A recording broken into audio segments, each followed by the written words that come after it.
Close your eyes. What do you think of when you hear the word ocean? What do you see? I see big waves, beautiful blue water, a sandy white beach, and bikinis. Whoops, I better open my eyes. When I think ocean, I think of strength, power, and fun, adventure, sports, and life. Not many things can give us all those things in one place. The oceans can give us a lifetime full of pleasure.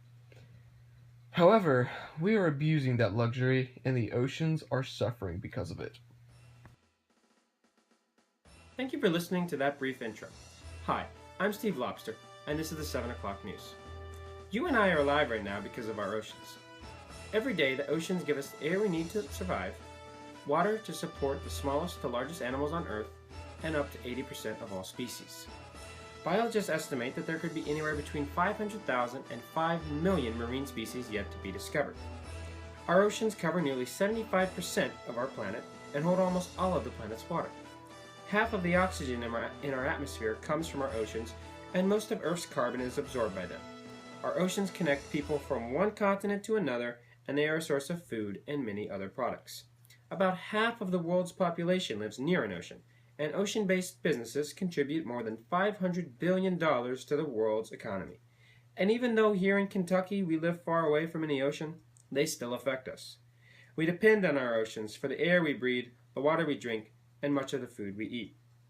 Once thought to be an endless resource, scientists now think that our own abuse has put our oceans into danger and that we could actually produce an environmental catastrophe unless we do something drastic soon.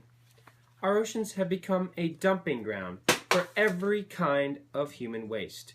More than 80% of the marine pollution comes from things we introduce into them, like untreated sewage, plastic, and agricultural runoff like herbicides, pesticides, and chemicals. That's all the information I have for oceans, and now for our important interview, I turn you over to Tom Flounder. The sea is inexhaustible, let's harvest the bounty thinking is like the old buffalo hunter mentality, and it ain't gonna work underwater any better than it's worked on land. In fact, if you don't believe me, let's talk with Jacques Cousteau and see what he has to say about it. Oh, didn't see you there. Alright, well, since you asked, here's what I have to say. It is obvious that the oceans are critical for our survival. When we are speaking of protection of the sea, it is a little more than conservation of nature and protecting species that may disappear. It is a question of life and death for mankind. As a diver for 33 years, I am a witness of the dying ocean. All the changes that we notice are in the same direction: destruction. I have witnessed that destruction in many places, and the changes are radical. The vitality of nature has decreased at least 50% or more over the last 33 years. In the Mediterranean, there are practically no fish on the coast anymore. There were plenty 30 years ago. The groupers have totally disappeared. In California, to speak about America, in 1951 that is, under each stone there were enormous lobsters. You can't find any anymore. It's finished. The very survival of the human species depends upon the maintenance of an ocean clean and alive, spreading all around the world. The ocean is our planet's lifebelt. But what I am doing now with the Calypso and my 50 associates, we are actively putting into the record as much as we can from this dying ocean before it is too late. Now that is all I have to say, and I do not know about you, but personally, I believe the ocean is here to stay.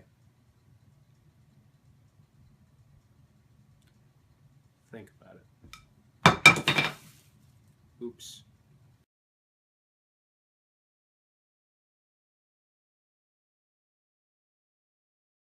There were enormous lobsters. You can't find it anymore. Stop recording.